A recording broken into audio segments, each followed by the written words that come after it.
था।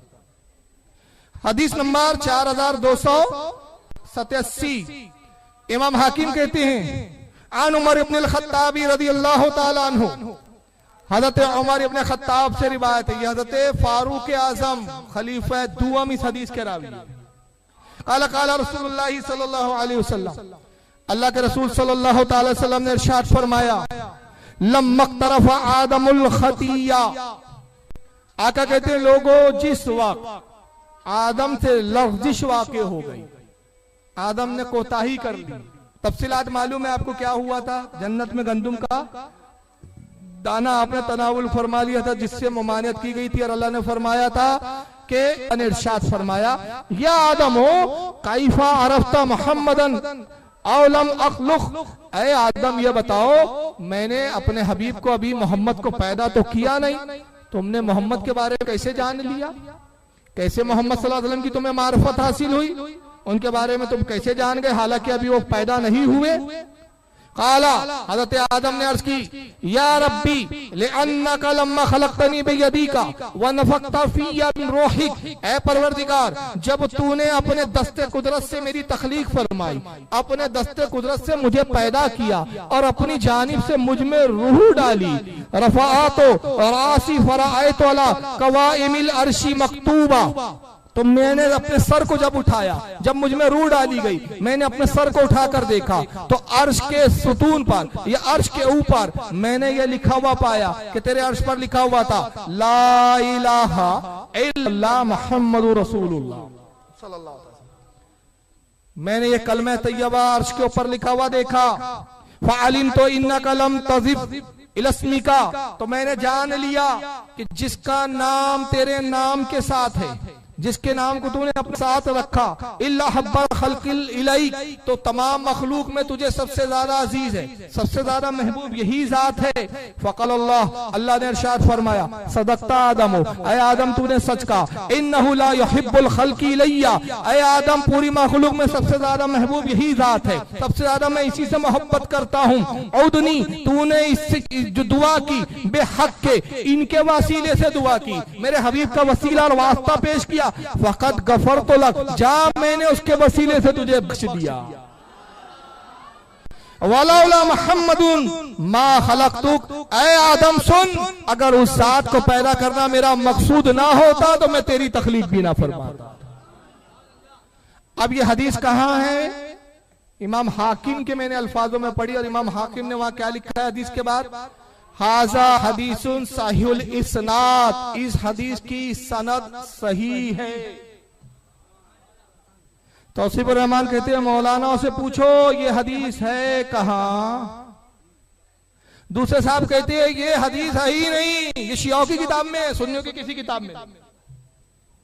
अब मैं यहां एक बात अर्ज करना चाहता हूं, अल्हम्दुलिल्लाह तहदी से नेमत पे कह रहा हूँ, रब का फजल करम है। इस हदीस की जब मैंने तखारिजों को तलाश किया, मेरे पास जो हदीस की किताबों के ज़खायर मौजूद है, अल्हम्दुलिल्लाह 144 हदीस के हवाले इस हदीस के बारे में। कितने? इन बेचारों को मिली ही नहीं, वो कहाँ है? तो अहले हदीस के पास इल्म कहाँ है? हो तो दिखे। मैं कुछ हवाले अब सुना रहा हूँ, गिनना आपका काम है। 144 तो नहीं सुनाऊंगा, जितने सुना सकता हूँ, लिस्ट पूरी बनी हुई है मेरे पास या किताब में, कुछ सुनाता जा रहा हूँ। इमाम हाकिम का मैंने स्कैन पेज दिखाया, जिल नंबर 2 सफा 722, हदीस नंबर 4287। इमाम तबरानी ने माजुमुल औसत में इस हदीस को लाया, जिल 7 सफा 259, हदीस नंबर 6498। इमाम तबरानी ने दूसरी किताब माजुमुल सगीर के अंदर जिल 2 सफा 83, हदीस नंबर 992 पे लाया। इमाम बहकी ने दलाइलुन नुबुव्वत जिल 5 सफा 490 पे लाया। इमाम अबू नौयम ने दलाइलुन नुबुव्वत जिल्द 1 सफा 36 पे लाया। इमाम काजी अयाज ने अशिफा जिल्द 1 सफा 173 पर लाया। इब्ने असीर ने, इमाम इब्ने असीर ने तारीख दमिश्क के अंदर जिल 7 सफा 437 पे लिखा। अल्लामा इमाम हैसमी ने इसी हदीस को मजमाउस सवाइद जिल नंबर 8 सफा 200 53 पे लिखा। हजरत इमाम इब्न रजब ने नुक्तुल किताब जिल नंबर 1 सफ़ा 318 पे लिखा। इमाम अब्दुल रहमान इब्न जौजी ने अल वफा बहवालिल मुस्तफा सफ़ा 47 पर लिखा। इमाम तकीउद्दीन सुबकी ने शिफाउ सकाम सफ़ा नंबर 359 पे लिखा। इमाम इब्न असाकिर ने तारीख दमिश्क जिल 2 सफ़ा 332 पे लिखा।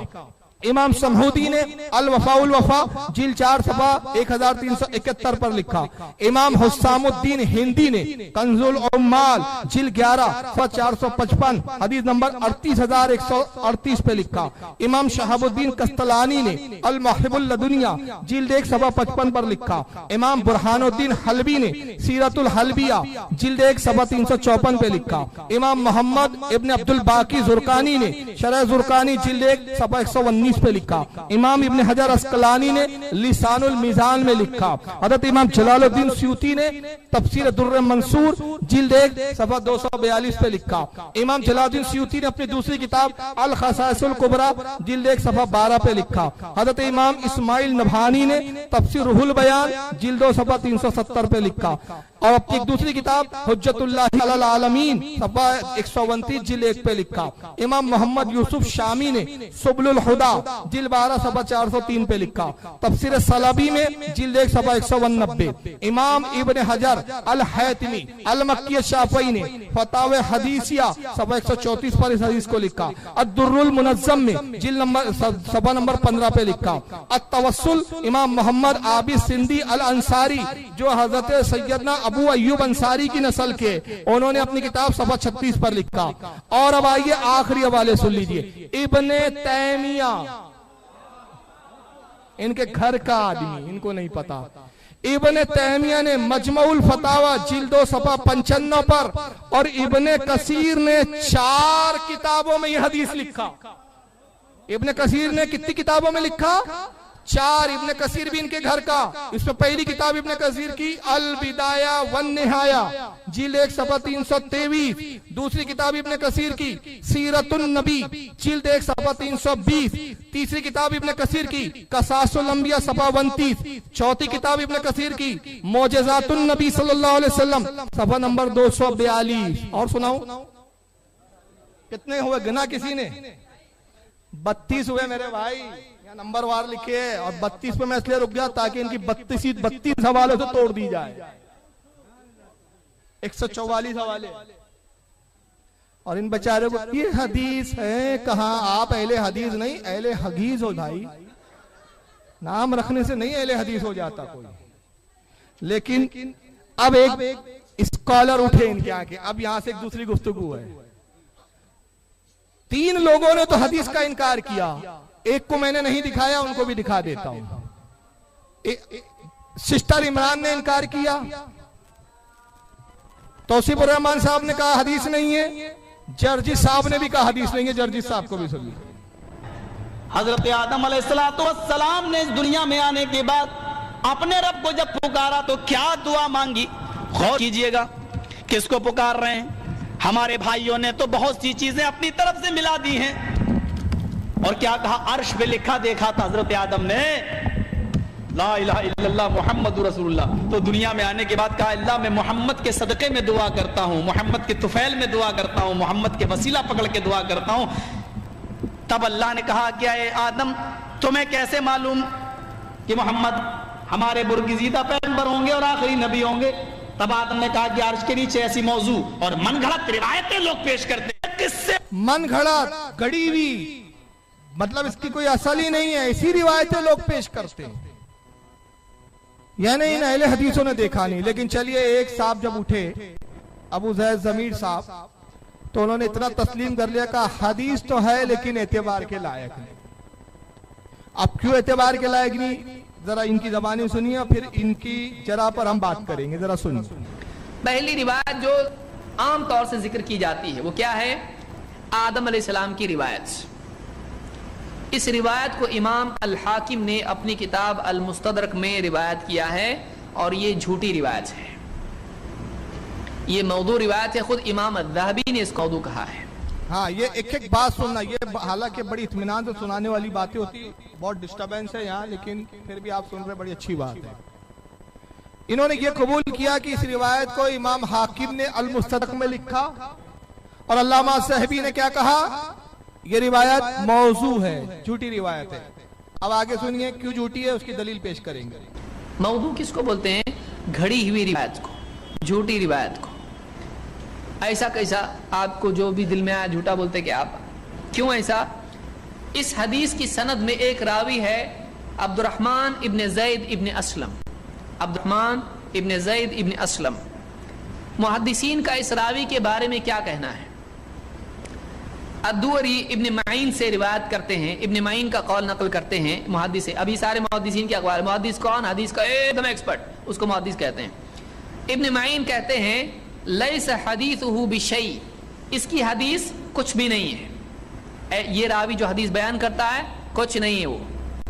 अबू हातिम अर्राजी कहते हैं लैस बिक़वी फिल हदीस, लैस बिक़वीन फिल हदीस, ये हदीस में बिल्कुल कवी मजबूत नहीं है, ये रावी हदीस के मामले में मजबूत नहीं है बिल्कुल।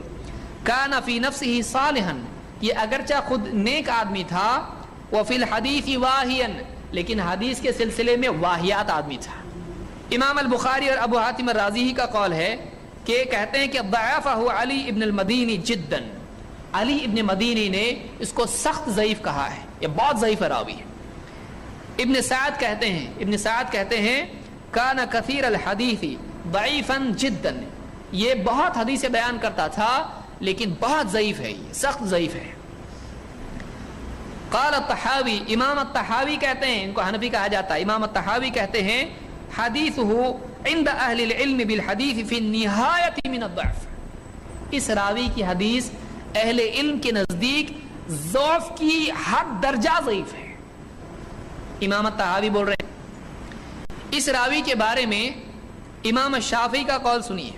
इमाम शाफी कहते हैं इमाम मालिक के नजदीक, इमाम मालिक के सामने एक ज़ईफ़ मुनक़ते हदीस जिक्र की गई जिसकी सनद टूटी हुई थी, तो इमाम मालिक ने उससे कहा कि जा अब्दुर्रहमान इब्न ज़ैद इब्न अस्लम के पास जा, वो तुझको नूह अलैहिस्सलाम से रिवायत नकल करके बताएगा।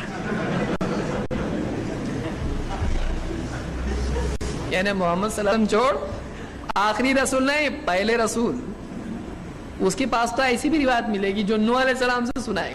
सोचिए मतलब ये रावी किस दर्जे का हदीस में है। देखिए किसी का नेक होने का अलग चीज है, नेक हदीस की फील्ड में फेक भी हो सकता है कि नहीं? ये जरा बयान की इस हदीस पर मैंने इतने सारे हवाले सुनाया, तो अब इनकी जरा के बाद वो सारे हवाले बिल्कुल फुसकी हो जाते हैं। कहते हैं कि हदीस इमाम हाकिम ने तो लिखी है, लेकिन इस हदीस का एक रावी है जिसका नाम क्या है, अब्दुर्रहमान इब्न ज़ैद इब्न अस्लम, और ये ज़ईफ़ रावी है। इमाम ज़हबी कहते हैं ज़ईफ़ है, मौजू है ये रिवायत। इब्न मईन ने लिखा, उन्होंने सबके अक़वाल सुनाए कि उसकी हदीस अब्दुर्रहमान इब्न ज़ैद इब्न अस्लम की हदीस कोई हदीस ही नहीं है, कोई शय ही नहीं है, कोई चीज़ ही नहीं है। इमाम अबू हातिम अर्राज़ी फरमाते हैं कि हदीस में मजबूत नहीं था, कवी नहीं था, नेक था, अच्छा आदमी था, लेकिन हदीसों में मजबूत नहीं था। इब्न साद कहते हैं कि हदीस में हद दर्जे ज़ईफ़ था, हदीस बहुत बयान करता था। इमाम तहावी फरमाते हैं कि हदीस में बहुत दर्जे ज़ईफ़ था। फिर उसके बाद उन्होंने एक वाक़या सुनाया कि इमाम शाफ़ी फरमाते हैं कि इमाम मालिक के सामने एक शख्स ने एक रिवायत बयान की जिसकी सनद मुनक़ते थी, टूटी भी थी, यानी पूरी अधूरी सनद वाली हदीस पेश की। तो इमाम मालिक ने कहा कि ये तू एक काम कर, अब्दुर्रहमान इब्न ज़ैद अस्लमी के पास जा, और वो तुझे ये जो हदीस तुम मुझे सुना रहा है मुनक़ते, वो जो हदीस सुनाएगा वो नूह अलैहिस्सलाम से रिवायत करके सुनाएगा। इससे उन्होंने ये साबित किया, साबिर इतनी सारी बहसो गुफ्तगू के बाद, कि चूंकि इसका रावी अब्दुर्रहमान इब्न ज़ैद इब्न अस्लम ज़ईफ़ रावी है, लिहाजा ये हदीस काबिल एतबार नहीं। लेकिन आइए इस पर कुछ मैं गुफ्तगू पेश कर रहा हूं। ये सही है कि ये हदीस का रावी ज़ईफ़ है, ये सही है। इस पर बहुत सारे उलमा ने जरा की अब्दुर्रहमान इब्न ज़ैद इब्न अस्लम पर कि ये ज़ईफ़ है, लेकिन उलमा ने इस हदीस पर एतबार किया इसलिए कि सनद ज़ईफ़ है, इसका मतन ज़ईफ़ नहीं। मतन का ज़ौफ़ और होता है, सनद का ज़ौफ़, ये बात ये खूब अच्छी तरह समझते हैं, लेकिन चूंकि अवाम को धोखा देना है तो एक पहलू दिखाएंगे, दूसरा पहलू छुपा देंगे। याद रखिए जो एक फन होता है जरा का, वो एक दूसरे फन से मुंसलिक होता है, जुड़ा होता है, जिसको कहा जाता है जरा व तादील। जरा ये होती है कि किसी के बारे में ऐब बयान करना, किसी के बारे में उसके ऐबों को सामने लाना, और तादील ये होती है कि उस ऐब की सफाई पेश करना, उससे ऐबों को दूर कर देना, हटा देना, बताने का नहीं साहब जो ऐब बताया जा रहा है वो ऐसा नहीं था। तो इस रावी के बारे में जिन लोगों ने अच्छी राय रखी और इस रावी के बारे में जिन लोगों ने जो बातें बयान की, इसके ज़ईफ होने का दर्जा क्या है, लेवल क्या है, वो सब इन्होंने गायब कर दिया, क्योंकि वो इनके मतलब के खिलाफ जा रही है। जो इनके मतलब की थी वो ले लिया। तो मुहद्दिसीन कहते हैं कि वो ज़ईफ जरूर है, लेकिन हदीस का मतन ज़ईफ नहीं है, रावी ज़ईफ है, लिहाजा इस हदीस पर एतबार किया जाएगा। वजह क्या है कि अगर कोई हदीस दूसरी सनदों से, वही रिवायत दूसरी सनदों से सही रिवायत आ जाए, तो अगर वो रिवायत जिसमें ज़ईफ रावी आ जाए, वो रिवायत पर भी एतबार कर लिया जाता है। इसी बुनियाद पर अइम्मा जिरा तादील कहते हैं कि ऐसे रावी की रिवायत छान फटक कर तहकीक के बाद कबूल कर ली जाती है। हज़रत इमाम तक़ियुद्दीन सुब्की रहमतुल्लाह ताला अलैह शिफा सकाम सफ़ा नंबर 173 पर अब्दुर्रहमान इब्न ज़ैद इब्न असलम के बारे में फरमाते हैं कि अब्दुर्रहमान बिन ज़ैद इब्न असलम का ज़ोफ यानी उसका ज़ईफ होना इस हद तक नहीं कि उसकी रिवायत को कबूल ना किया जाए। वो ज़ईफ है, लेकिन इस लेवल का ज़ईफ नहीं है कि उसकी रिवायत को ना माना जाए, उसकी रिवायत मानी जाएगी। और जहां तक अल्लामा ज़हबी का है मौजू कहना, उसने अधूरा कौल पेश किया। अल्लामा ज़हबी ने आगे फौरन उसके कहा कि अब्दुर्रहमान इब्न ज़ैद इब्न असलम मजहूल है।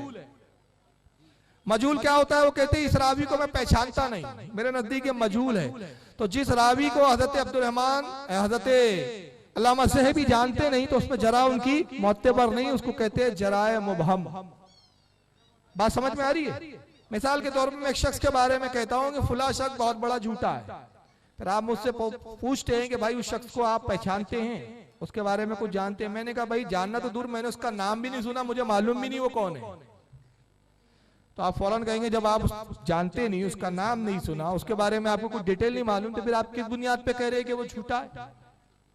तो मैंने ये जो उस पर इल्जाम लगाया ये सही नहीं है, इसको कहते हैं जराए मुबहम।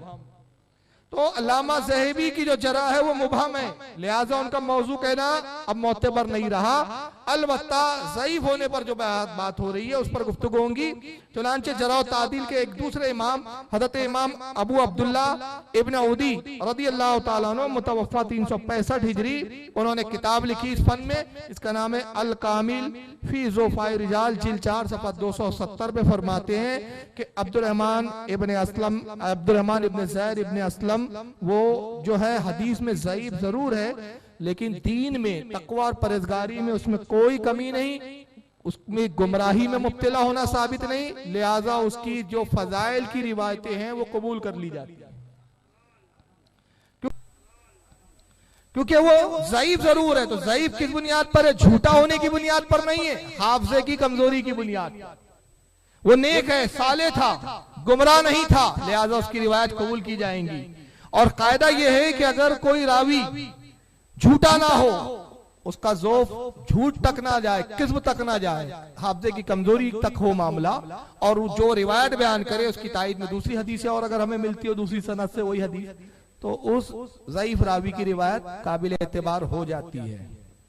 अब रहा इमाम मालिक का और इमाम शाफी का वो जो किस्सा इन्होंने बयान किया, ये किस्सा जो है इसीलिए काबिल कबूल नहीं है क्योंकि इमाम मालिक और इमाम शाफी का मौक़िफ़ खुद इस मामले में कुछ दूसरा है। उन्होंने अब्दुर्रहमान इब्न ज़ैद इब्न असलम पर जरा की है, ना कि उन्होंने हदीस के ताल्लुक से कुछ गुफ्तगू की है। हदीस पर कलाम करना और होता है, रावी के ऊपर हुक्म लगाना और होता है। इमाम मालिक का खुद अकीदा क्या है मैं आगे बताता हूं। इमाम मालिक का अकीदा खुद यह है कि वो रसूलुल्लाह के वसीले को मानते हैं। चुनांचे इमाम काजी अयाज ने अशिफा के अंदर नकल किया कि हजरत इमाम मालिक जब रसूलुल्लाह के रोजे पर हाजिर हुए हज करने के बाद, तो अबू जाफर मंसूर जो बादशाह था उस वक्त का खलीफा था, वो भी रोजे रसूल पर हाजिर था। तो उसने इमाम मालिक से सवाल किया कि इमाम मालिक बताइए कि मैं दुआ रसूलुल्लाह के रोजे की तरफ रुक करके करूं कि काबे की तरफ करूं? तो इमाम मालिक ने क्या जवाब दिया, जरा ये वो जुमले और ये जो इमाम काजी अयाज ने ये जो रिवायत नकल की इमाम मालिक के इस वाक़े की, इसकी सारी सनद के पूरे रावी सही है, उम्दा सनद के साथ ये बयान की।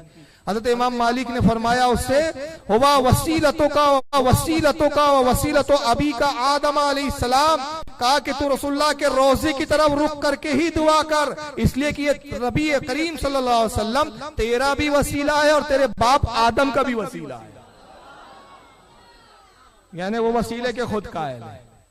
अब रह गया इमाम शाफी का ये वाक़या बयान करना है कि इमाम मालिक के सामने उसका कौल बयान किया गया, एक हदीस का जिक्र हुआ मुनक़ते रिवायत का, तो आपने उसकी जो है बुराई बयान की, उस पर जरा की और कहा कि जा ऐसी रिवायत सुना रहा है, ऐसी रिवायत तो उसके सामने पेश कर दे, अब्दुर्रहमान इब्ने ज़ैद इब्ने अस्लम के, वो नूह अलैहिस्सलाम से रिवायत करेगा।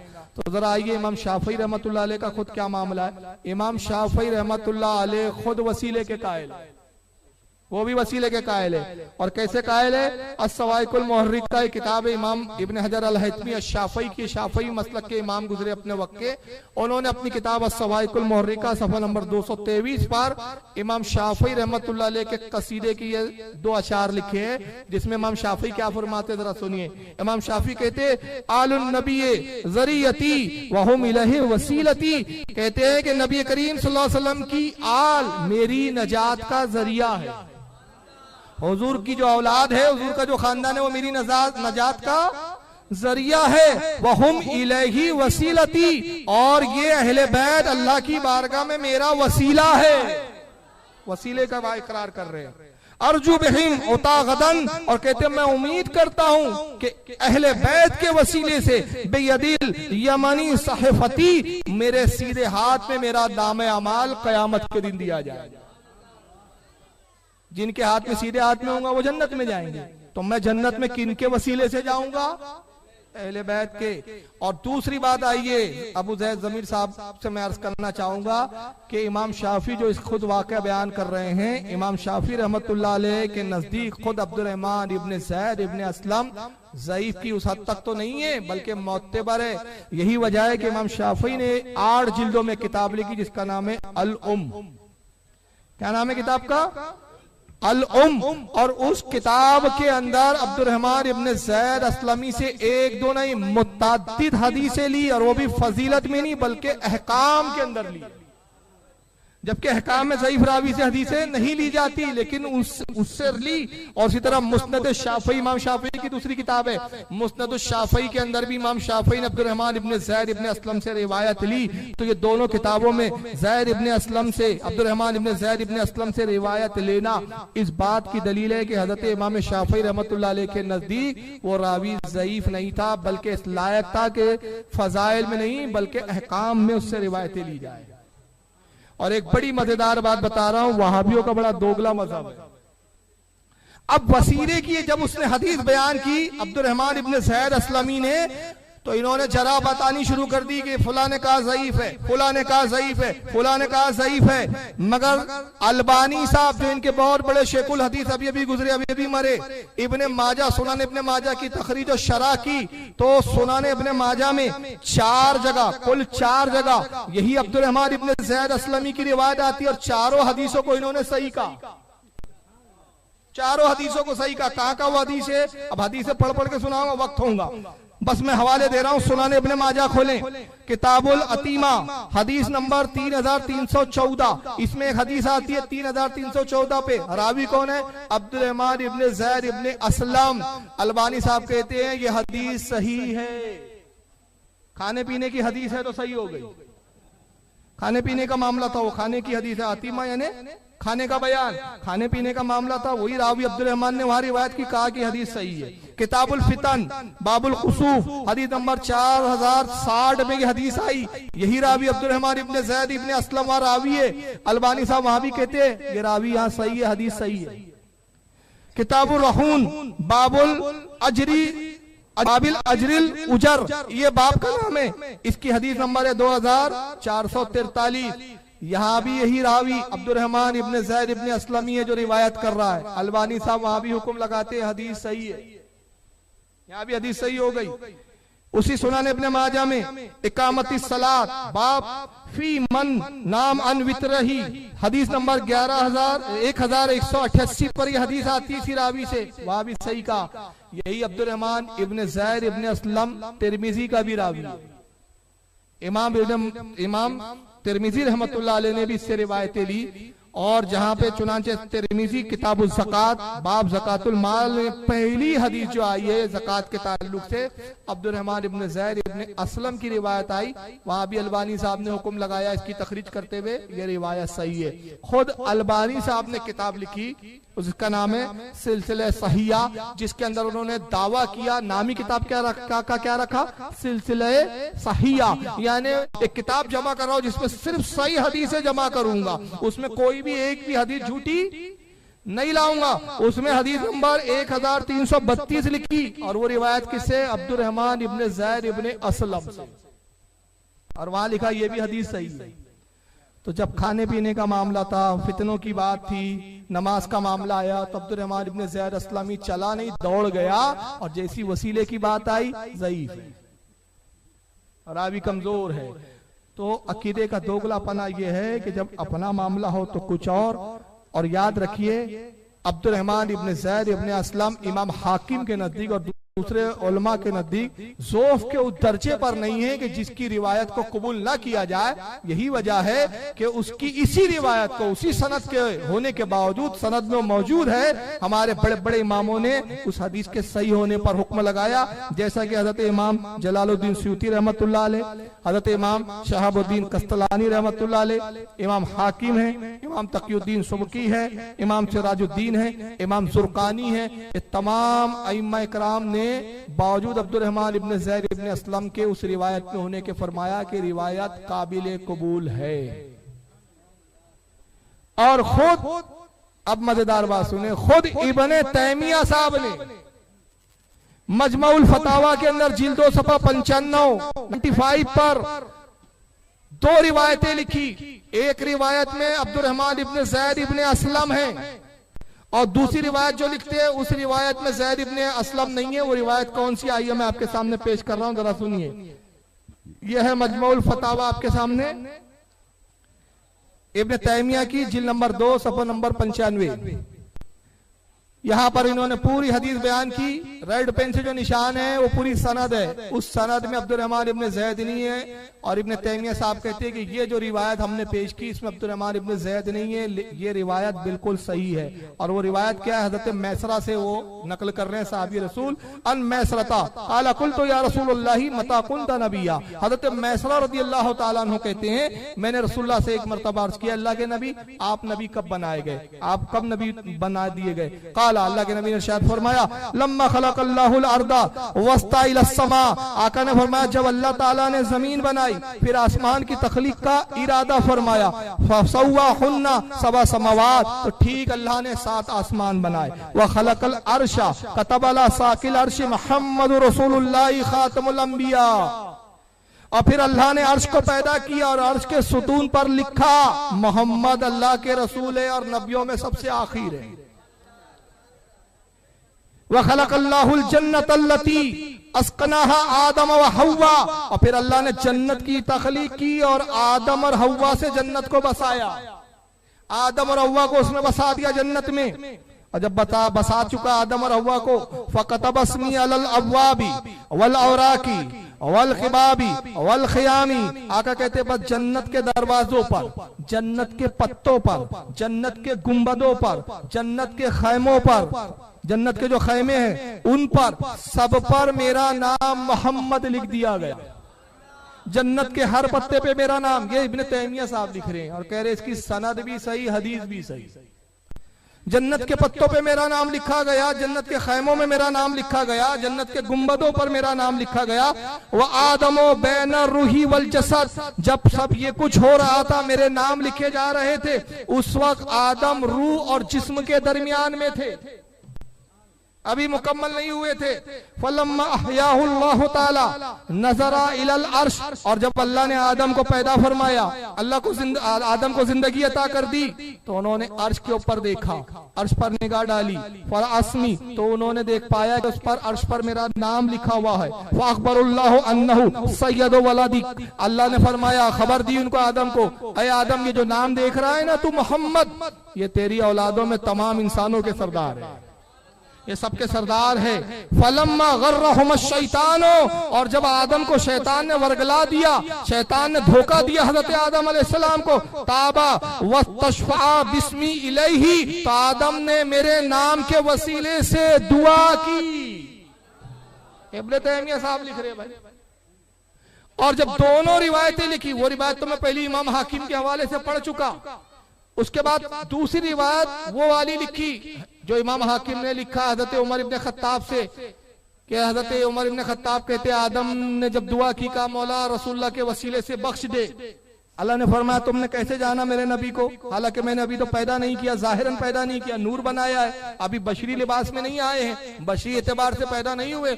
हज़रत आदम ने अर्ज किया परवरदिगार अर्श पे नाम लिखा हुआ देखा और रिवायत सुन चुके। वो रिवायत भी इब्न तैमिया ने लिखी। और उसके बाद क्या लिखते हैं इब्न तैमिया, आइए आखिरी का वो नीचे का एक जुमला मैं पढ़ रहा हूँ। इब्न तैमिया साहब फैसला सुना रहे, फहाज़ल हदीसो युअय्यिदुल लज़ी क़ब्लहु व हुमा तफसीरी लिल हदीस सहिया, कहते यानी ये हदीस पहले वाली हदीस यानी जो इमाम हाकिम की हदीस आई उसकी तायीद करती है, गोया इसकी तायीद की वजह से ये दोनों हदीसें अब सही हदीस हो गई है। इस पर भी अब भरोसा किया जाए। तो अबू ज़ैद ज़मीर साहब इतनी जरा वगैरह कुछ काम नहीं देने वाली। सवाल यह है कि यह हदीस मतन के एतबार से सही है। अब इन्होंने एक और मंतिक लाई जिनका नाम है बिरादर इमरान, मतलब उर्फ सिस्टर इमरान साहब। अब वो क्या कहते जरा सुने, फिर उसके बाद हम बात करेंगे। कुरान पढ़ते हैं तो सूरह आराफ में अल्लाह सुब्हानहू तआला ने आयत नंबर 20 से लेकर जब आप 35 तक पढ़ेंगे तो इस पूरे वाक़े का जिक्र किया कि जब हमने आदम को जमीन पर भेजा तो आदम ने चंद कलीमात हमसे सीखे थे। आम जुबान आप मैं इसकी जेब तशरीह कर सकते हैं माशाअल्लाह से। कलीमा एक हुआ, जमा क्या हो गया इसका, कलीमात। कलीमा सिंगुलर, कलीमात प्लूरल हो गया। एक कलीमा ला इलाहा इल्लल्लाह मोहम्मद रसूलुल्लाह कलीमा है कि कलीमात है, क्या है जरा जोर से बोलो।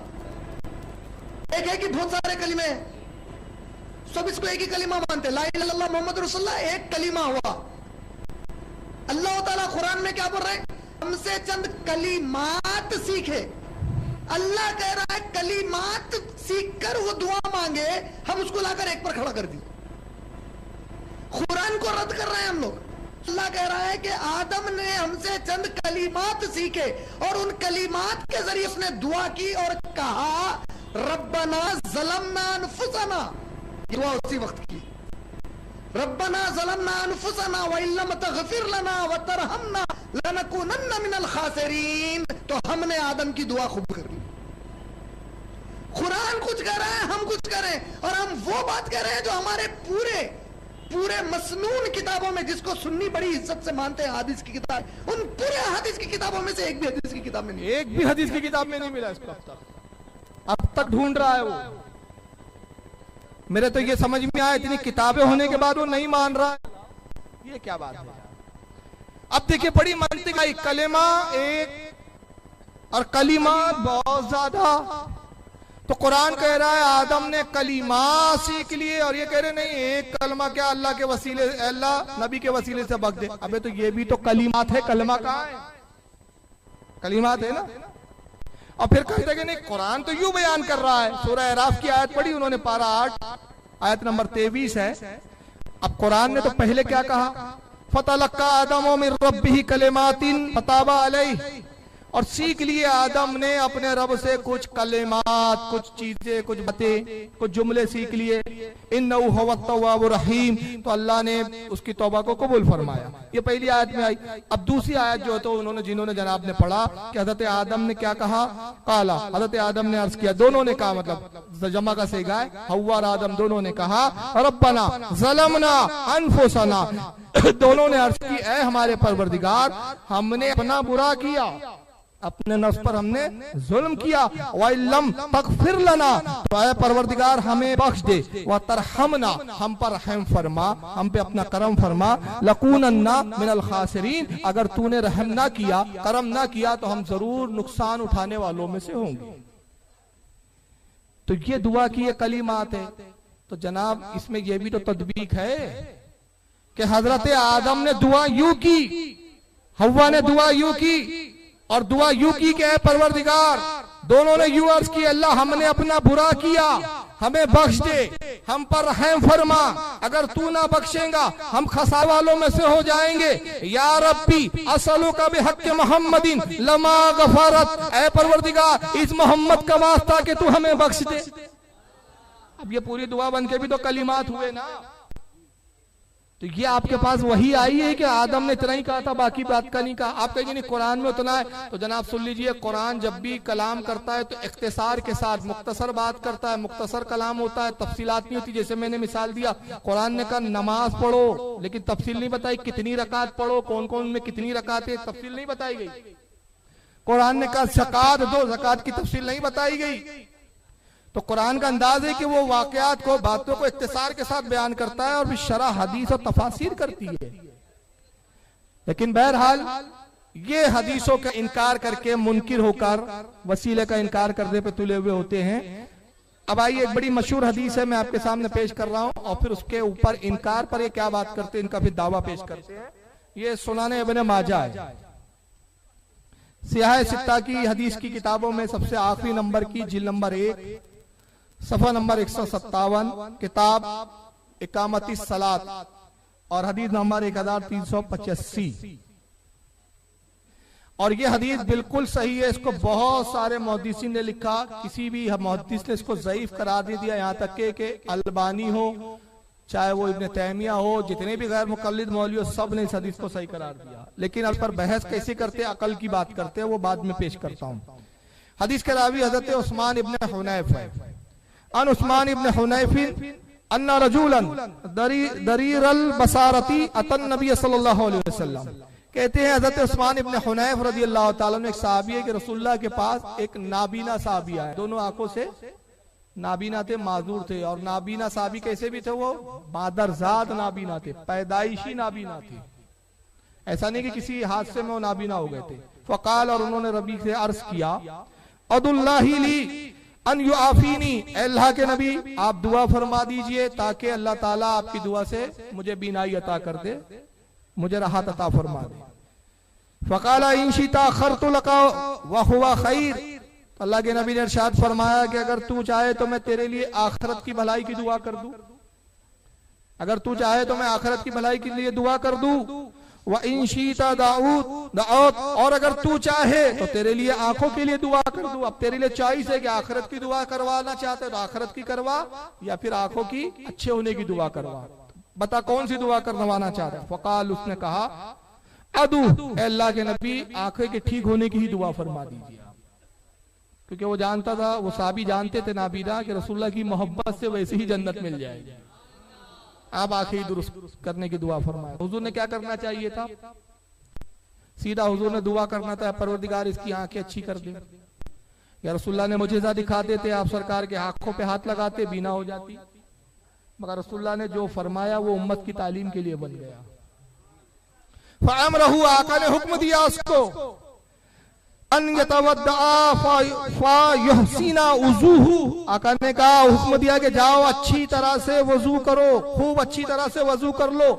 वयुसल्लिया रकातैन, और फिर 2 रकात नमाज पढ़ो अल्लाह की बारगाह में, अच्छे से पहले वजू करो, 2 रकात नमाज पढ़ो। वयदु बिहाज़त दुआई, और फिर यूं अल्लाह की बारगाह में दुआ करो, ये दुआ मांगो तुम। अब दुआ क्या, आका तालीम फरमा रही है, रसूल तालीम कर रहे, अल्लाहुम्मा इन्नी असअलुका व तवज्जो इलैका बिमुहम्मदिन नबीर रहमा, अल्लाह की बारगाह में ये दुआ कर के, ऐ अल्लाह मैं तुझसे सवाल करता हूं और तेरे रहमत वाले नबी का वसीला पेश करता हूं। अब देखिए, रसूल को अल्लाह की बारगाह में वसीला पेश कर रहे हैं। अब बात के जुमले इमाम इब्न माजा ने क्या लिखे, वहाबियों के लिए शिर्क के जुमले हैं। या मोहम्मदो, और ये कहते हैं या रसूलुल्लाह ही कहना शिर्क है। और वो हुजूर को या के साथ हुर्फ निदा है, इस्तिआनत के लिए या लफ्ज आता है, मदद के लिए। या मोहम्मदो इन्नी कद तवज्जहतु बिका इला रब्बी फी हाजती हाज़िही लितुक़दा, और फिर हुजूर ने फरमाया कि ये कहे आगे, ऐ मोहम्मद सल्लल्लाहु अलैहि वसल्लम, मैं आपके वसीले से अपने रब की तरफ मुतवज्जे होता हूँ, तवज्जे करता हूँ ताकि ये मेरी हाजत पूरी हो जाए। पहले दुआ का एक हिस्सा क्या है? ऐ परवरदिगार, मैं तेरे नबी के वसीले से तेरी बारगाह में हाजिर होता हूँ, दुआ करता हूँ। दूसरा टुकड़ा क्या है? या रसूल अल्लाह, रसूल को भी मुखातिब कर रहे हैं, ए अल्लाह के नबी, ए मोहम्मद, मैं आपके वसीले से रब की तरफ मुतवज्जे होता हूँ। और इसी हदीस को आला हज़रत ने यूं फरमा दिया और सजरे में ला दिया। क्या लाया? आला हज़रत फरमाते, या इलाही, रहम फरमा मुस्तफा के वास्ते, या रसूल अल्लाह, करम कीजिए खुदा के वास्ते।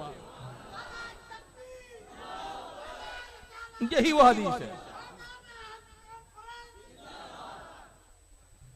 और फिर ये कहे, अल्लाहुम्मा शफ़्फ़िहू फ़िय्या, ऐ अल्लाह अपने नबी की शफात मेरे हक में कबूल फरमा। इमाम इब्न माजा ने तो हदीस यही खत्म कर दी और कहा, काला अबू इसाक हाज़ा हदीसुन सहीहुन। अबू इसाक कहते हैं ये हदीस सही है, बिल्कुल इसकी सनद सही है। लेकिन इमाम तबरानी ने भी इस हदीस को लिखा और फरमाया कि वो गए, वजू किया, 2 रकात नमाज पढ़ी और फिर दुआ में कहा, परवरदिगार, तेरे नबी के वसीले से तेरी तरफ मुतवज्जे होता हूँ, अल्लाह मुझे बीना फरमा दे। कहते कसम खुदा की, सहाबा कहते कसम खुदा की, उन्होंने दुआ खत्म की, गए थे तो नाबीना थे, जब उठ कर आए तो आंखों से बीना हो चुके थे। इस हदीस को इमाम हाकिम ने भी लिखा, जिल्द नंबर 1 सफ़ा 313, और कहा इमाम मुस्लिम की शर्त पर यह हदीस सही है। जिस शर्त की बुनियाद पर इमाम मुस्लिम हदीस नकल करते हैं, उस शर्त की बुनियाद पर यह हदीस सही है। इमाम बहकी ने दलाइलुन नुब्वत के अंदर जिल्द 6 सफ़ा 143 हदीस नंबर 2421 पे लिखा। मुस्नद अहमद में इमाम अहमद इब्न हम्बल ने जिल्द 4 सफ़ा 138 हदीस नंबर 16790 पे लिखा। और ये किताब जो है वहाबियों के बहुत बड़े पेशवा गुजरे हैं जिनका नाम है शौकानी।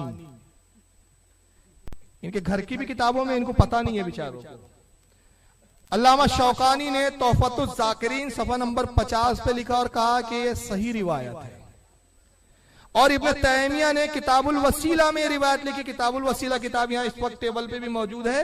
किताबुल वसीला इब्न तैमिया ने, किताब का नाम ही है किताबुल वसीला, उसमें भी ये रिवायत लिखी और कहा इसकी रिवायत, ये सनद सही है। सही इब्न खुज़ैमा ने भी हदीस नंबर 1219 पे लिखा। इमाम इब्न हिब्बान ने, इमाम अबू नईम ने, इमाम मुंज़री ने, इमाम तबरानी ने, बहुत सारे लोगों ने लिखा। तो अब वहाबियों को परेशानी हो गई कि ये लीजिए साहब, अब बरेलियों को तो कहने का सबूत ही मिल गया, या इलाही रहम फरमा मुस्तफ़ा के वास्ते, या रसूल अल्लाह करम कीजिए खुदा के वास्ते। अब ये हदीस मिल गई आला हजरत को और शेर भी बन गया। अब सुन्नी हर दुआ में यही दुआ सजरा पढ़ रहा है, क्या करें? तो एक साहब है जिनका नाम है फैज, मोहम्मद फैज साहब है, वो खड़े हुए कहा है नहीं नहीं नहीं अभी मैं जिंदा हूं, मरो मत, रुको मत। अब उन्होंने एक नया तुक्का लाया जो हदीस में कहीं नहीं है, जरा सुनिए क्या कहते हैं। बहुत से लोग अपनी दुआ के खात्मे में अल्लाह, ए अल्लाह इस दुआ को नबी के सदक़े, वसीले, तुफैल, वास्ते और पता नहीं क्या क्या उसके अल्फाज होते हैं उससे कबूल कर। तो क्या ये दुरुस्त है? तो याद रखिए, जब तक नबी अकरम सल्लल्लाहु अलैहि वसल्लम हयात थे, जिंदा थे दुनिया में, तब तक आपके वसीले से दुआ करना दुरुस्त था। और वो भी उन 4 शराइतों के साथ, जिंदा हो, मुत्तकी हो तो जाहिर सी बात अल्लाह के रसूल है तो नबी है तो मुत्तकी का मसला नहीं, जिंदा होना शर्त है। उसके बाद वो भी दुआ करे और आप भी दुआ करो। हदीस में अल्फाज है, सही मुस्लिम की रिवायत है, आप सल्लल्लाहु अलैहि वसल्लम का एक सहाबी आए, कहा अल्लाह के रसूल मैं नाबीना हूँ, आप दुआ कीजिए मेरे बीनाई के लिए। आप सल्लल्लाहु अलैहि वसल्लम, अव्वल तो ये मुस्लिम में रिवायत नहीं है, मुस्लिम में डाल दिया, चलो हो गया, बैर सब कते लिसान में बोल दिया। मगर आइए अब पूरा गेम कैसा खेला जा रहा है। ये इतने बड़े मौती से अगर इमाम बुखारी के जमाने में होते ना तो इमाम बुखारी को पीछे छोड़ देते हदीस रिवायत करने में। और उस जमाने में ऐसे थे भी भाई, इमाम बुखारी खुद फरमाते हैं कि मैं एक शहर गया तो एक शख्स हदीस बयान कर रहा है, भीड़ लगी हुई है, तो लोग हदीस बयान करने वाले को नजराने में पैसे देते थे, तो रुपया देते थे, तो रुपये की लालच में हदीस बयान कर रहा है। और उसने हदीस याद शुरू की, हद्दसना मोहम्मद इब्ने इस्माइल अल बुखारी, हदीस बयान की इससे मोहम्मद भी हमसे, हदीस बयान की हमसे मोहम्मद इब्ने इस्माइल बुखारी ने। और मोहम्मद इस्माइल बुखारी खड़े हुए, वही कहा इस शख्स से तो मैं कभी मिला नहीं, इस शहर में मैं कभी आया नहीं, और ये मुझसे कब रिवायत कर लिया ऐसे। आप करीब गए, कहा मियां ये कौन मोहम्मद इब्ने इस्माइल अल बुखारी है? कहा अरे वही जो बहुत बड़े मशहूर मुहद्दिस है बुखारा के, मैं उन्हीं से रिवायत करता हूँ। कहा वो फकीर मैं हूँ और खुदा की कसम तेरी मेरी मुलाकात कभी नहीं हुई। मैंने तेरी शक्ल नहीं देखी, तुझे कभी जानता नहीं, ते देखा नहीं। उसने सारा माल बटोरा, उस वक्त तक नजराने काफी जमा हो गए थे। उसने माल बटोरे, कहा अच्छा तुम ही वो हो जिनके बारे में कहा जाता है अहमक है। ऐसे 70 मोहम्मद इस्माइल बुखारी है मेरे पास जिनसे मैं रिवायत करता हूँ, ऐसे 70 है, तुम एक अकेले थोड़ी हो। तो ये सऊदिया की रियाल बटोरने वाले उस वक्त भी थे। तो जो हदीस में नहीं है वो अपने अकल से दौड़ा रहा है। पहला जुमला क्या कहता है, भाई हदीस में ठीक है कि नाबीना आए, लेकिन शर्त क्या है, रसूल जिंदा हो उस वक्त। तो रसूल ने तो नहीं कहा, हुजूर की हदीस में कहा है देखो जब मैं जिंदा हूं तभी इसी तरह दुआ करना, मेरे मरने के बाद दुआ का खत्म डिपार्टमेंट। ये हदीस में कहा है, सुने उसकी बात, उसकी दलील सुने, फिर बात करेंगे इंशाअल्लाह। इस दुआ को नबी के सदक़े, वसीले, तुफैल, वास्ते और पता नहीं क्या क्या उसके अल्फाज होते हैं उससे कबूल करना, तो क्या ये दुरुस्त है? तो याद रखिए, जब तक नबी अकरम सल्लल्लाहु अलैहि वसल्लम हयात थे, जिंदा थे दुनिया में, तब तक आपके वसीले से दुआ करना दुरुस्त था। और वो भी ये किसने पैमाना बनाया कि रसूलुल्लाह हयात थे उस वक्त तक दुरुस्त था और विसाल के बाद नादुरुस्त और नाजायज हराम शिरक हो गया? ये पैमाना बनाया किसने? उस शख्स को पेश करो, अगर हिम्मत हो। मैं चैलेंज करके जा रहा हूं, अहले हदीसों होमवर्क दे रहा हूं, जाओ लग जाओ कल से काम पे। अगर सच्चे हो तो एक हदीस ऐसी ला दो जिसमें नबी ने खुद कहा हो जब तक मैं जिंदा हूं मेरा वसीला लेना, मेरे मरने के बाद मेरा वसीला हरगिज़ मत लेना। इनको खुद पता नहीं, इनके घर का बहुत बड़ा आलिम है वहीदुज़्ज़मा, कल उसके हवाले मैंने दिखा है, हदियतुल मेहदी में लिखता है कि शिर्क शिर्क होता है, चाहे जिंदा के साथ करो चाहे मुर्दा के साथ करो, शिर्क शिर्क होता है। और इब्न तैमिया खुद कहता है जो काम जिंदों के साथ जायज वही मुर्दों के साथ जायज, जो काम जिंदों के साथ नाजायज वही मुर्दे के लिए नाजायज। तो जब हुजूर की जिंदगी में वसीला जायज था तो विसाल के बाद कैसे? तो तुम्हारे नजदीक नाजायज इसलिए हुआ कि तुम माज़अल्लाह नबी को मुर्दा मानते हो, हम नबी को मुर्दा मानते ही नहीं, इसलिए हमारे लिए आज भी जायज। और तुम अगर जायज कहते हो तो दो चीजें साबित करो।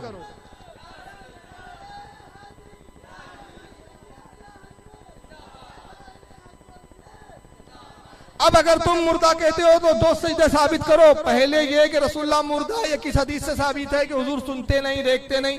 अरे आका की तो साफ सही हदीस मौजूद है। हुजूर फरमाते हैं अल अंबिया हयाउन फी कुबूरिहिम युसल्लून, अंबिया अपनी कब्रों में जिंदा होते और नमाज पढ़ते हैं।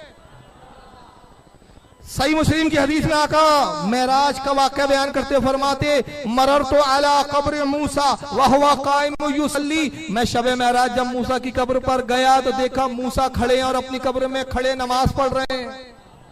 तो अंबिया जिंदा होते। इब्न माजा में, सुनन इब्न माजा में इमाम इब्न माजा ने एक लफ्ज का इजाफा किया, वो हदीस जिसमें कहा हुजूर ने फरमाया अल्लाह ने हराम किया जमीन पर अंबिया के जिस्मों को खाए। अंबिया अपनी कब्रों में जिंदा है और उनको रिस्क दिया जाता है, रिस्क भी खाते। तो पहले तो मुर्दा साबित करो, और दूसरी चीज कि रसूलुल्लाह ने किस हदीस में कहा कि जब मैं जिंदा हूं तो वसीला मांगना, मेरे इंतकाल के बाद नहीं? तो ये तुमने कहां से गढ़ा? ये कयास किया। और याद करो तुम्हारा ही फतवा है कयास करने वाला इबलीस होता है, तो तुम खुद ऐसे कयास से फासिद करके क्या हो गए? खुद ही तुम अपने फतवे की रोशनी में इबलीस हुए, वरना तुम अहले हदीस हो तो हदीस पेश करो ना। तुम कौन होते हो ये बयान करने वाले? तुम अपने अकल के घोड़े बताओगे। फिर आगे सुनिए क्या कहता है। उन चार शरायतों के साथ जिंदा हो, मुत्तकी हो तो जाहिर सी बात अल्लाह के रसूल है तो नबी है तो मुत्तकी का मसला नहीं, जिंदा होना शर्त है। उसके बाद वो भी दुआ करे और आप भी दुआ करो। हदीस में अल्फाज है, सही मुस्लिम की रिवायत है, आप ये हदीस में तो अल्फाज ही नहीं है कि हुजूर ने दुआ की, अल्फाज नहीं है। चलिए सुनिए उसकी बात। सल्लल्लाहु अलैहि वसल्लम का एक सहाबी आए, कहा अल्लाह के रसूल मैं नाबीना हूँ, आप दुआ कीजिए मेरे बिनाई के लिए। आप सल्लल्लाहु अलैहि वसल्लम फरमाया अगर तू उस बर्दाश्त करे, सब्र करे तो बेहतर है। कहा नहीं, दुआ कीजिए।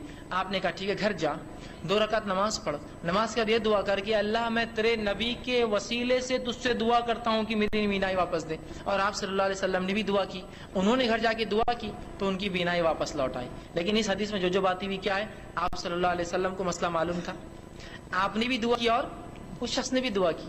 यहाँ ये थोड़ी है कि बस आपने नबी सल्लम के वसीले से दुआ, नबी सल्लम को मालूम है कि हम उनके वसीले से दुआ कर रहे हैं। अभी ये देखो कितना बड़ा जाहिल है, नबी खुद हुक्म दे रहे हैं कि मेरे वसीले से, तो नबी को मालूम नहीं मेरे वसीले से कर रहे हैं। कितना बड़ा जाहिल है ये। मतलब कैसे भी बस तोड़ ममोड़ करके पब्लिक को गुमराह करो। सामने मत आओ वरना पीछे का पैजामा पीला हो जाएगा, पीछे से ही पीला हो जाएगा, सामने मत आना। बस पब्लिक को बैठ के तोड़ ममोड़ के गुमराह। एक शर्त पूरी नहीं हो रही, याद रखिए। दूसरा, आप हयात भी नहीं, तो वो शर्त भी पूरी नहीं हो रही। ना आपको पता है ना आप हयात है, और जाहिर सी बात अल्लाह के अलावा कोई आलिमुल गायब नहीं है जो सुन सके। ठीक है, बात समझ रहे? तो लिहाजा अपनी दुआओं के आखिर में ये कहना कि नबी के वसीले से, आप सल्लल्लाहु अलैहि वसल्लम जब तक हयात थे, सहाबा ने आपके वसीले से दुआ की, करवाई भी। हुजूर की दुआ को वसीला नहीं बनाया। यहाँ पर सुनिए अल्फाज के हदीस के फिर दोहरा रहा हूं मैं। अल्लाहुम्मा इन्नी अस्अलुका, ऐ अल्लाह मैं तुझसे सवाल करता हूं, व तवज्जहु इलैका बिमुहम्मदिन नबीयिर रहमा, उस नबी रहमत के वसीले से। हुजूर की जात को पेश किया है ना। अब चलिए, इन बेचारों को अधूरा इल्म है, अधूरे इल्म में बात कर रहे हैं। मैं एक हदीस पेश कर देता हूं। इस हदीस के रावी कौन थे? ये नादना वाले साहब हदीस के रावी कौन थे? भूल गए? किसी को याद है मजमे में? बताएं भाई। माशाअल्लाह, अल्लाह सलामत रखे। हजरत उस्मान इब्ने हुनैफ हदीस के रावी है। यही सहाबी से एक दूसरी रिवायत क्या आती है, मैं सिर्फ झलक दिखाऊं। दलाइलुन नबुव्वत इमाम बहकी का ये हवाला पेश कर रहा हूं, और ये किताब यहाँ मौजूद है, छापा भी मनूसों ने है, छापते ही पते नहीं, मगर ये दलाइलुन नबुव्वत है, इसके अंदर ये हदीस मौजूद है, जिल्द नंबर 6, सफा नंबर 145, हदीस नंबर 2423। और ये पूरा स्कैन, बहुत तवील हदीस है, ये पूरा स्कैन पेज आपके सामने रेड निशान से दिख रहा, पूरे एक सफे की वो हदीस है। मैं आपके सामने पेश कर रहा हूँ। इंशाल्लाह ये हदीस बता देंगे कि इनका ढकोला, अकल का घोड़ा कितना कमजोर है। इस हदीस के रावी भी हजरत उस्मान इब्ने हुनैफ ही, वही हजरत उस्मान इब्ने हुनैफ जो वो रिवायत कर रहे। वो कहते हैं कि उस्मान गनी का दौरे खिलाफत था। किसका दौरे खिलाफत? उस्मान गनी का। रावी का नाम भी उस्मान है इत्तेफाक से, लेकिन वो उस्मान गनी है और ये उस्मान इब्ने हुनैफ है, दोनों अलग अलग जाते हैं। तो उस्मान इब्ने हुनैफ कहते हैं कि हजरत सैयदना उस्मान गनी का दौरे खिलाफत था। एक साहबी थे, उनको कुछ उनसे हाजत थी, जरूरत थी, उस्मान गनी को कुछ माली इमदाद की जरूरत थी।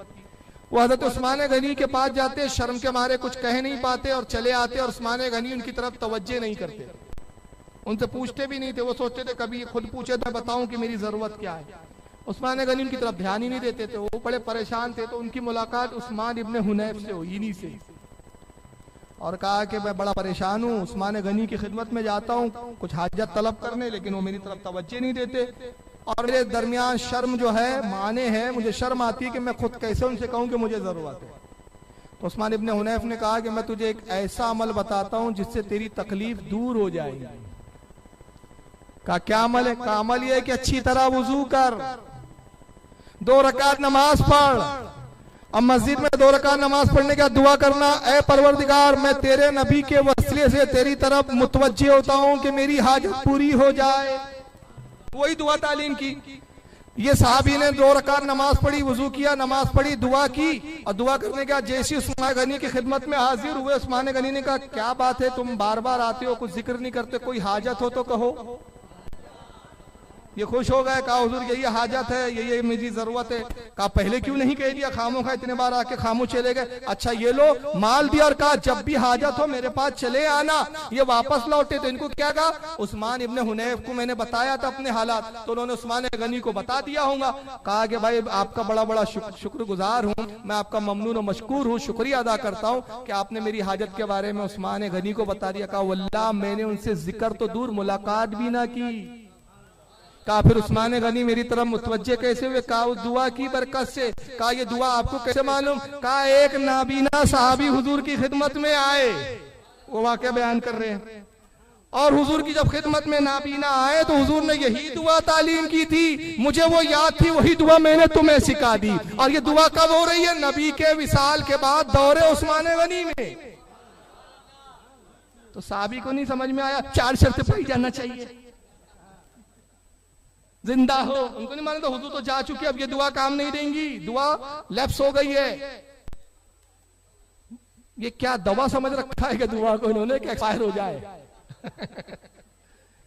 अरे भाई नबी का वसीला, इस्लाम एक्सपायर वाला मजहब नहीं है।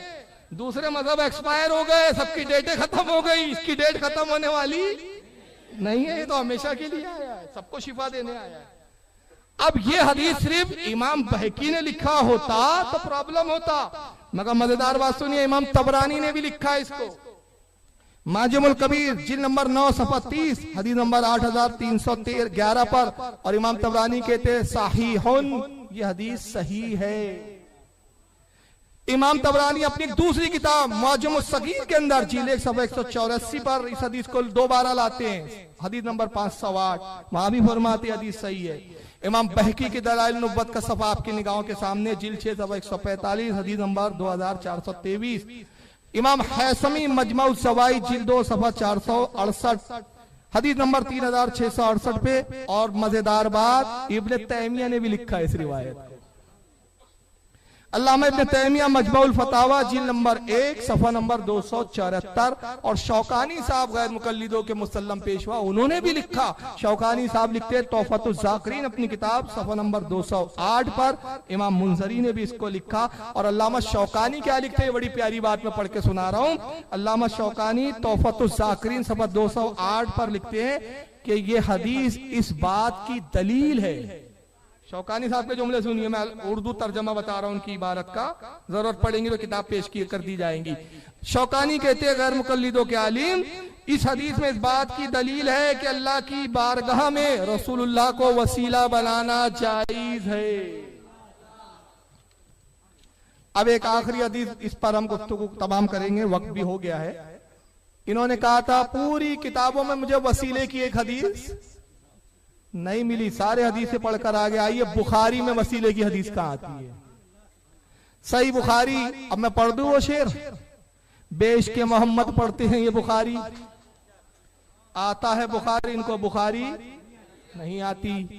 अच्छा पीबी इन्हीं के घर की है, ये लीजिए ये हाथ में, ये मोटी मोटी छापते बेचारे, पढ़ते कुछ नहीं है।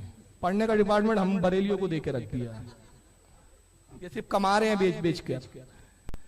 जिल्द नंबर 1 सफ़ा नंबर 245, बुखारी की जिल्द 1 सफ़ा 245, किताबुल इस्तिस्का यानी पानी मांगने का बयान, पानी के लिए दुआ करने का बयान, हदीस नंबर 1010। हज़रत साहबी रसूल है, वो कहते हैं अन्ना उमर इब्न खत्ताबी काना इज़ा कहतुस्का बिल अब्बास इब्न अब्दुल मुत्तलिब फ़क़ाल, कहते हैं फारूक आजम के जमाने में जब कहत पड़ गया, हजरत सैयदना फारूक आजम के दौरे खिलाफत है, उनके जमाने में कहत पड़ गया, और जब बहुत सख्त कहत पड़ा तो हजरत उमर रज़ियल्लाहु ताला अन्हु फारूक आजम हजरत अब्बास को लाए। हजरत अब्बास कौन है? हुजूर के चचा है।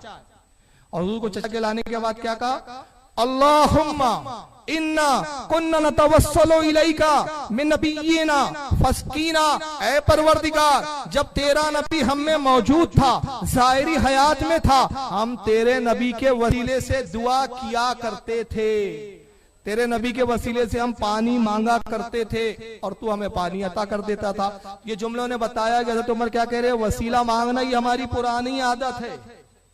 नबी के जमाने में भी हम तो वसीला मांगते थे, मगर अब क्या है? व इन्ना नतवस्सलु इलैका बि अम्मी नबीना फस्कीना, ऐ परवरदिगार अब हम तेरे चचा को, तेरे नबी के चचा को लाए हैं, तेरे हबीब के चचा को वसीला बना के लाए हैं, इनका वसीला के तू हमें पानी अता फरमा। काल हजरत अब्दुल्लाह इब्न अनस कहते हैं फायुस्कौन, बस ये दुआ होती और अल्लाह ताला पानी अता फरमा देता।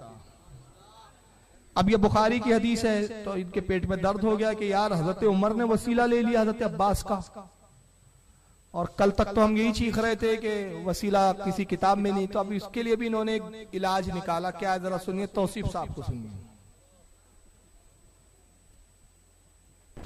फारूक आदम रज़ी, सही बुखारी में है, फारूक आदम रज़ियल्लाहु अन्हु के दौर में कहत साली हुई।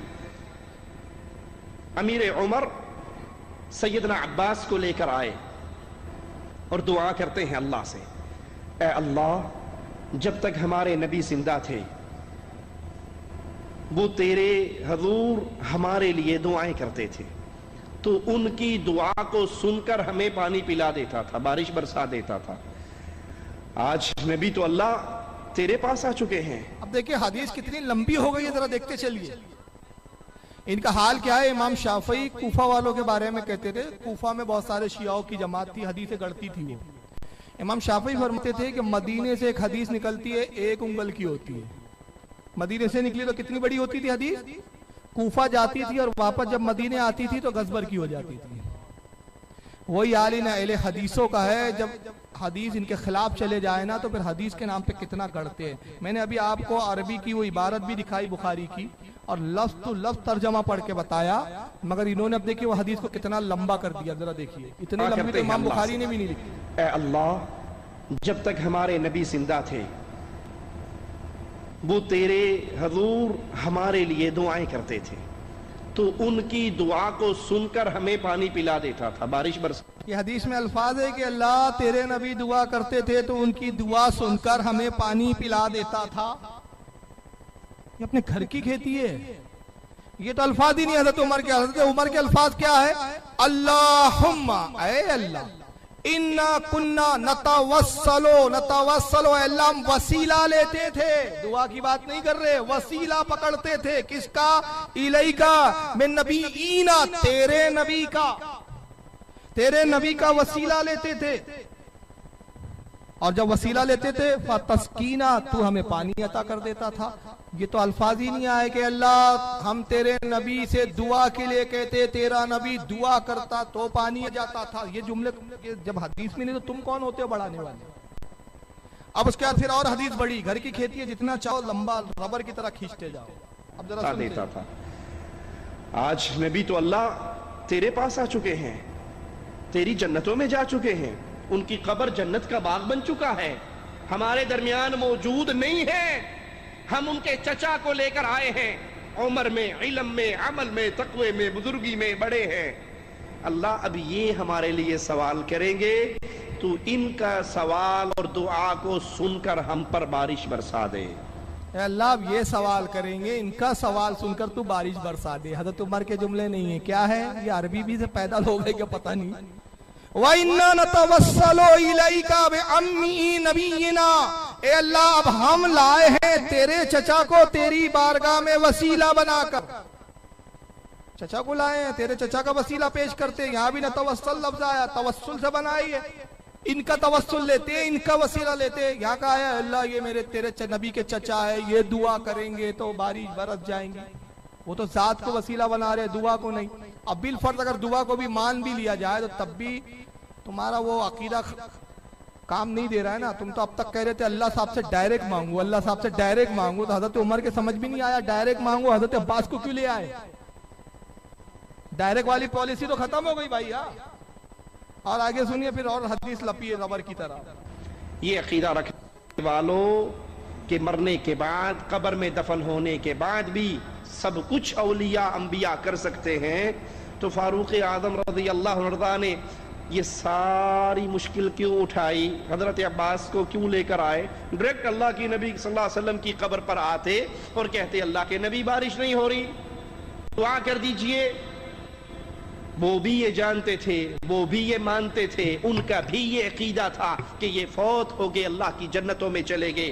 अब दुआ जिंदा बंदे का करने का काम है, और जो कब्रों में दफन हो जाते हैं उनकी दुनियावी जिंदगी खत्म हो जाती है। अच्छा, उसमें हजरत उमर ने कहा कि हम इसलिए लाए हैं कि नबी मर चुके हैं, अब देखते नहीं, सुनते नहीं, वसीला बन सकते नहीं, तब जिंदा को लाए हैं। नहीं है। मगर सबसे पहला सवाल तो वहाबियों से मैं ये करता हूं कि वो तुम्हारा डायरेक्ट वाला फार्मूला किधर गया? भाई तुम तो कल तक यही राग अलापते थे, अल्लाह साहब से डायरेक्ट मांगो, अल्लाह साहब डायरेक्ट सुनते हैं, और अल्लाह साहब खुद कुरान में फरमाते हैं नहानो अकरबो इलही मिन हब्लिल वरीद, है मेरे बंदे मैं तेरी शहरक से ज्यादा तुझसे करीब हूं। अब वो फार्मूला यहाँ आपके फेल हो गया है। यहाँ हजरत उमर ने अल्लाह से नहीं दुआ की बल्कि हजरत अब्बास का वसीला लाए। अब रह गया ये कि हुजूर का वसीला क्यों पेश नहीं किया? तो हुजूर तो मर चुके थे इसलिए नहीं पेश किया, ये इनके बकौल। और जो जिंदा है उनका वसीला लिया, जो हुजूर इंतकाल कर चुके, अब वो चले गए, जन्नत के बागों में से एक बाग हो गई उनकी कब्र, उम्मत के हाल से बेखबर है। जनाब ये वजह नहीं है, ये तुम्हारी अकल की कसौटी है। मैं चैलेंज करता हूँ, किसी एक इमाम का ऐसा कौल दिखा दो जिसने ये बात बयान की जो तुम बयान कर रहे हो। नहीं है। बल्कि इम्मा क्या फरमाते मालूम है? इम्मा का इत्तेफाक क्या है इस पर? कहते हजरत उमर रज़ी अल्लाह ताला अन्हु ने कहा अल्लाह तेरे नबी का वसीला हम लेते थे, क्योंकि तेरा नबी जब ज़ाहिरी हयात में मौजूद था तो नबी से अफजल कोई ज़ात ज़ाहिरन मौजूद थी ही नहीं। अब अब्बास को इसलिए लाए कि हुजूर की निस्बत है, और अब्बास को लाके उमर ने बताया, ऐ लोगों जान लो कि गैर नबी का वसीला लेना भी जायज है।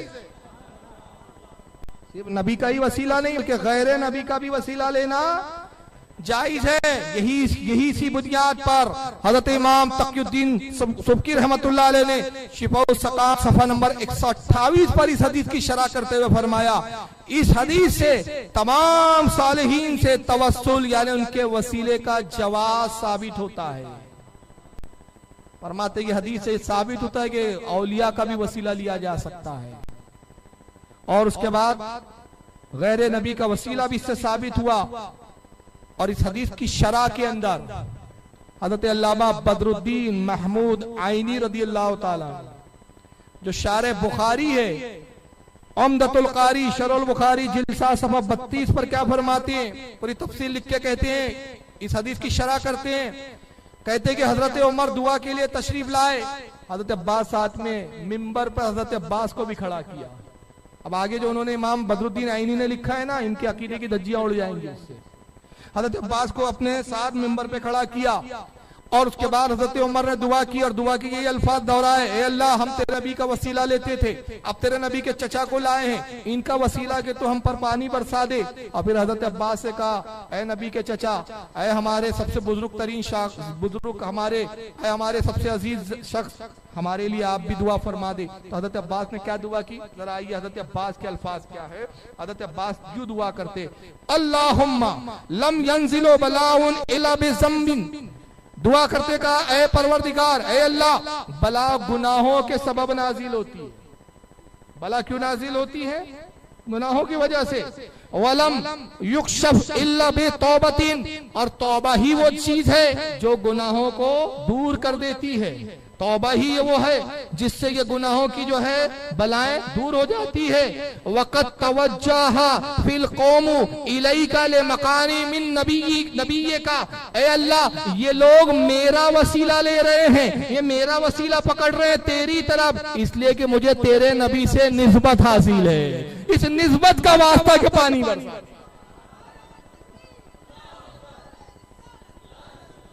तो शरा तुम नहीं करोगे, मुहद्दिस करेगा। तुम्हारी शराम नहीं मानेंगे, तुम जाहिलों की नहीं मानते हम। अरे जब तुम इमामों की नहीं माने तो हम तुम्हारी क्यों माने? कयास करते हो, अकल के घोड़े दौड़ाते, हिम्मत हो तो कोई मुहद्दिस का कौल पेश करो। तुम बहुत अहले हदीस वाले हो ना, अहले हदीस बहुत जोम है ना तुमको। हम हदीस हदीस हदीस हदीस तो हदीस पेश करो, मुहद्दिस का कौल लाओ, इमाम का कौल लाओ कि किसी इमाम ने लिखा हो कि साहब जिंदे से वसीला लिया जा सकता है, मुर्दे से नहीं। नबी माज़अल्लाह मरकर मिट्टी हो चुके थे, इसलिए अब हजरत उमर ने वसीला ले लिया। अरे जी नहीं जनाब, हजरत उमर का तो अकीदा ये था कि रसूलुल्लाह हयात है। अबू बकर का अकीदा था कि रसूलुल्लाह हयात है।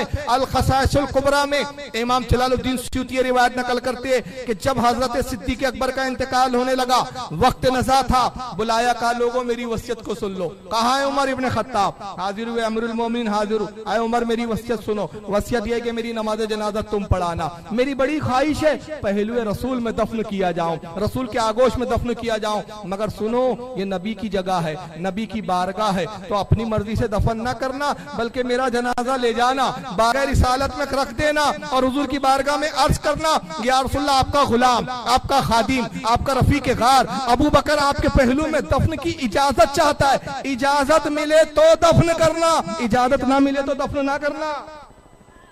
इजाजत कौन मुर्दे देते हैं कि जिंदे देते हैं?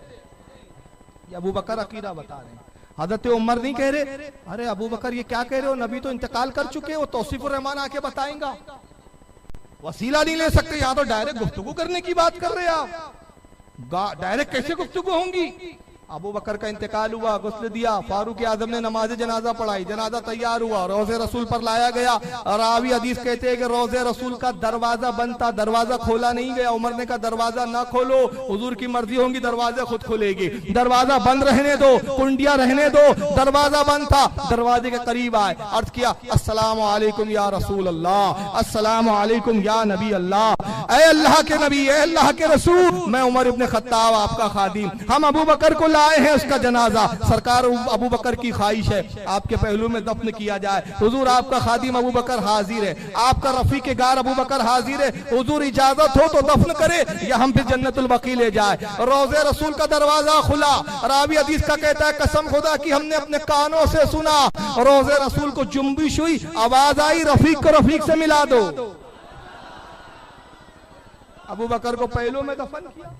हज़रत उमर ने भी यही वसीयत की, मेरी भी ख्वाहिश है कि रसूल के पहलू में दफन किया जाओ। जाओ उम्मुल मोमिन आयशा सिद्दीका से इजाजत ले लो, ये उनका हुजरा है। अबू बकर तो वालिद थे, उनको इजाजत की हाजत नहीं थी, लेकिन मैं दूर का रिश्तेदार हूं। हज़रत आयशा से इजाजत ली गई, उम्मुल मोमिन ने इजाजत अता फरमा दी। वही हालात हुए, दरवाजे के पास फिर हज़रत उमर का जनाजा लाया गया। सैयदना अबू हुरैरा आगे बढ़े इस बार, या रसूलुल्लाह उमर इब्ने खत्ताब खादिम हाजिर है, इजाजत हो तो दफन करे। फिर रोज़े रसूल का दरवाजा खुला, आवाज आई इस रफीक को भी रफीक से मिला दो। आज दोनों शख्सियतें, दोनों जाते पहलू रसूल में हैं, और शायर बड़ा बेहतरीन अंदाज में तर्जमानी करता है।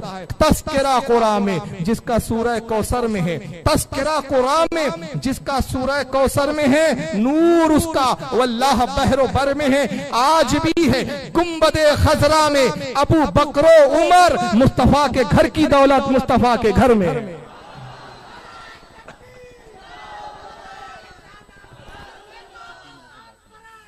हो गया, खत्म हो गया। तो मुहद्दिसीन की अकवाल छोड़ के अपने अकल की कसौटियां दौड़ाते हैं। नबी मर गए इसलिए वसीला नहीं ले सकते। हमने कहा अच्छा चलो जाने दो, तुम्हारे नजदीक नबी मुर्दा ही सही, तो तुम अपनी जमात में कोई ऐसा मुल्ला बता दो जिसका तुम वसीला लेते हो। है ही नहीं तो कहां से लेंगे। हमारे यहाँ तो अल्हम्दुलिल्लाह सादात भी मौजूद है, उलमा भी मौजूद है। हमारे यहाँ तो ऐसी भी जात है जिनको देखो तो दिल गवाही देता है कि जिंदा वली है। शख्सियतें ऐसी है। तुम्हारे यहाँ तो तुमको खुद ही नहीं पता कि कहाँ जाने वाले हो। सुन्नी से पूछो भाई गुनाह करते हो, हाँ भाई बहुत गुनाहगार हूँ, बड़ा पापी हूँ। कहाँ जाओगे? जन्नत में जाऊंगा। अरे कैसे जाएगा बे जन्नत में? कहा मेरे अमाल मत देखो, नबी की मोहब्बत देखो। इससे पूछो तू कहाँ जाएगा? पता नहीं, अल्लाह साहब कहाँ भेजेंगे, क्या होगा। भाई अमल करो, अमल करो, अमल करो, तू अमल ही कर। इसलिए मुसलमानों अपने अकीदे को पहचानो। वक्त की मेरे पास किल्लत है, माहौल बड़ा डिस्टर्बेंस का है। ऐसे माहौल में तकरीर करना, रिवायतों को पढ़ना, ये भी एक जिहाद है। जिहाद है, जहन मुंतशिर होता है। अरबी को बगैर मतन के जो है एराब के पढ़ना इतना आसान नहीं होता। ऐसे माहौल में बहुत आदमी पुरसुकून अंदाज में पढ़ता है, लेकिन बहरहाल जैसे भी माहौल में जो भी मैंने समझाने की कोशिश की, बताने की कोशिश की, हो सकता है कुछ लर्जिशें गलतियां हुई हो, लेकिन उसको मत देखिए आपकी मेरी जबान की सबकत लिसानी क्या है। मैं जो समझाना चाह रहा हूँ, जो अकीदा देना चाह रहा हूँ, ये वही अकीदा है जो रसूलुल्लाह ने हमें दिया है, जो सहाबा से हम तक पहुंचा है। समझने की कोशिश करो कि आज हदीस के नाम पर कैसे धोखे दिए जा रहे हैं, कुरान के नाम पर कैसे धोखे दिए जा रहे हैं। अपनी बदअमली को दूर कीजिए, अपनी खुराफातों को दूर कीजिए। आज वहां भी जो सबसे बड़ा हम पर हमला करता है, वो इल्म की बुनियाद पर बात नहीं करता हमसे, हमारी खुराफातों की बुनियाद पर बात करता है। इसलिए औलिया की बारगाह में जब हाजिर हों, बेशक हम उनकी बारगाह में इसलिए हाजिर होते हैं कि उनके वसीले से दुआ करें उनकी बारगाह में, क्योंकि रिवायतों में आता है, सूफिया इकराम की किताबों में रिवायतें हमारे यहाँ मौजूद है, और हम मानते हैं रिवायतों को। क्यों? वजह यह है कि हम इश्क के बंदे हैं, बात क्यों बढ़ाई है। तैबा ना सही मक्का ही बड़ा जाहिद, हम इश्क के बंदे हैं, बात क्यों बढ़ाई है। सूफिया इकराम बयान करते हैं रिवायतें अपनी किताबों में। ये रिवायत आती है कि इन द जिक्र सालिहीन तनज़्ज़ुलुर रहमा, जहां सालिहीन का जिक्र होता है, औलिया का जिक्र होता है, वहां अल्लाह की रहमत उतरती है। जहां जिक्र हो वहां रहमत उतरती है। जहां जात मौजूद हो वहां कितनी रहमतें उतरेंगी। तो इसलिए क्योंकि वो रहमतों के गहवारे हैं, रहमतों की जगहें, हम हाजिर होते हैं, लेकिन हाजिरी के कुछ तकाजे हैं, वो अदब है। जब जाएं आप वलियों की बारगाह में, हमारे उलमा ने अदब यह सिखाया कि सिराने की तरफ से जाएं, कब्र को सजदा ना करें। हमारे नजदीक शिरक नहीं, वहां भी उसको शिरक बोलता है, शिरक नहीं है, लेकिन वो हराम जरूर है, क्योंकि आका ने उससे मना फरमाया है। कब्र को सजदा ना करे। मोहब्बत का तकाजा हो, बहुत मोहब्बत दिल में उमड़ रही हो, दिल चाह रहा हो, तो सजदा ना करे, बल्कि कब्र मुबारक की चादर को उठाकर चूम ले। इतनी इजाजत दी गई है कि चादर चूम ले या चौकट को चूम ले, मगर सजदे जैसी कैफियत में ना जाए। और आला हज़रत फाजिल बरेलवी फरमाते हैं कि बारगाह वली का अदब यह है कि कब्र से कम 4 हाथ की दूरी पे खड़े रहे। और जैसे जिंदगी में अर्ज करता था वली का, वैसे ही विसाल के बाद ये ना समझे कि मुर्दा होके मिट्टी का ढेर हो गए। जिंदा का जैसे अदब था वैसे ही विसाल के बाद अदब। फरमाते ज्यादा देर ना रुके कि जिस तरह एक जिंदा आदमी के पास कोई शख्स ज्यादा देर रुकता है तो उसको कोफ्त होती है, परेशानी होती है, तो उसी तरह वली को एक तरह से कोफ्त होती है। ज्यादा देर कब्र पे ना रुके, मुख्तसर वक्त में फातिहा पढ़े चले जाएं। और अगर दिल चाह रहा हो कि बहुत बैठे ताकि सुकून हासिल हो, इत्मीनान, तो आलत फरमाते कि फिर कब्र से दूर हट कर बैठ जाए। अगर कब्र से मुतस्सिल कोई दूसरा कमरा हो या कब्र के बाहर का हिस्सा, वहां बैठे, जितनी देर बैठे जिक्रुल्लाह करे, लहो लईब में मुब्तला ना हो, लोगों से गुफ्तगू से परहेज करें। वहां के जो आप पास के जो माहौल है उस माहौल की नजारा जो है नजारों से परहेज करें। उतनी देर क्या करें? कुरान पढ़े, तिलावत करें, उस वली की बारगाह में उसको इसाले सवाब करे और उनका फ्यूज और बरकत की अल्लाह की बारगाह में उम्मीद लगा के दुआ करे, मौला इस वली का फैज हम पे बरसाए। नमाजों की भी पाबंदी कीजिए। आप लोग सुन्नियों का सबसे बड़ा प्रॉब्लम है नमाज की कोताही, यही बुनियादों वहां भी गुमराह करते हैं। इसलिए नमाजों की भी पाबंदी करना है। नमाज पढ़ेंगे इंशाअल्लाह, उलमा से वाबस्तगी रहेंगी, मस्जिद से ताल्लुक जुड़ा रहेगा, मस्जिद के इमाम से मुलाकात होते रहेंगी, मसाइल आएंगे। कोई अगर गलत बात जहन में डालेगा, नमाज के लिए जब हम अपने उलमा की मस्जिद में पहुंचेंगे, अपने उलमा से बातचीत करेंगे, शुबहात दूर होंगे, अकीदा मजबूत होगा। अल्लाह ताला इस 2 रोजा बज़्म को कबूल फरमाए और कहने सुनने में लर्जिश और माफ फरमाए। अपने हबीब के सदके में जिन नौजवानों ने इस इजलास का इनेकाद किया, इसका उन्हें बेहतरीन अजर अजीम अता फरमाए। वमा अलैना इल्लल बलाग।